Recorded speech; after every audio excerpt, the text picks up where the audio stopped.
Isang tanong lang po, sir. Si former President Duterte, may mga... I don't want to talk about, I need to talk about what's happened here. At nakita naman ninyo kung gaano kalaki ang naging sira sa infrastructure. At yun ang tinitignan namin, inspeksyon namin. Tapos yung kabuhayan. At marami talaga, ang laki na talaga ng tubig. Maraming nagsasabi, nababasa ko sa dyaryo, naririnig ko sa radyo, television, nasa na mga flood control. Nandyan ang mga flood control, na-overwhelm lang. Tignan ninyo ang statistic. Nung bagyong Undoy, 411, some 400 plus centimeters ang bumagsak na tubig. Dito sa Christine, ang bumagsak na tubig is about 700 plus. Halos doble ng Undoy. Kaya yung flood control ginawa natin para sa mga baha kagaya ng Undoy. Bago ito, kausapin nyo yung mga tao. Yung mga lugar na gumuho ang lupa, ngayon lang nangyari yan. Hindi pa nangyari sa buong buhay nila, sa buong kasaysayan ng mga lugar na yon na gumuho ang lupa dahil napakalaki ng tubig. Tapos yung mga nabaha, ganun din.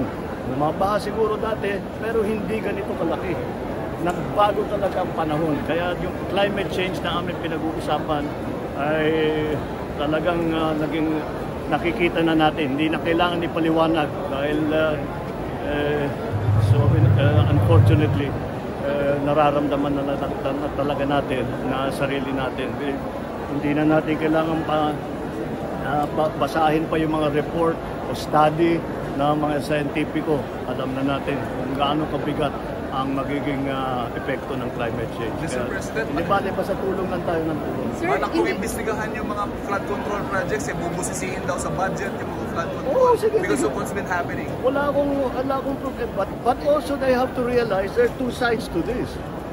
Sinasabi yung flood control, talagang nang-overwhelm ang flood control natin. May flood control tayo, hindi kaya.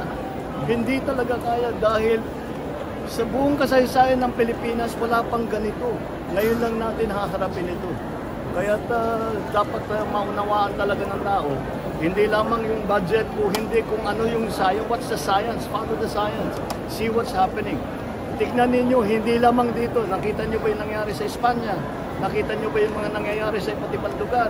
Sa States, yung mga nangyayari. Ganyan din. Doon din sa mga lugar na yun, ngayon lang nangyari yan. Kaya gagawin natin, babaguhin natin ang mga design, matitibayan natin yung mga infrastructure, mga flood control, yung mga slope protection, pati yung mga tulay. Lahat yan, kailangan natin baguhin, tignan natin na mas magandang design. Sir, is it time na i-order ang DNR to review or mag-implement muna ng moratorium sa mga development? Kasi yung isang reason bakit binabaha is yung mga development natin. Well, that's always been a problem, but it's not been as severe as it is now. And again, it's climate change. It's something that never happened before. And it is something that we have to deal with. There's no other way. It's something that we have to deal with. We have to be smarter. We have to be more technologically aware of what is available so that we can reduce the effects. And that is why pinaglaban natin yung Loss and Damage Board na dalhin dito sa Pilipinas dahil sana sila itutulong sa atin para ayusin lahat yan.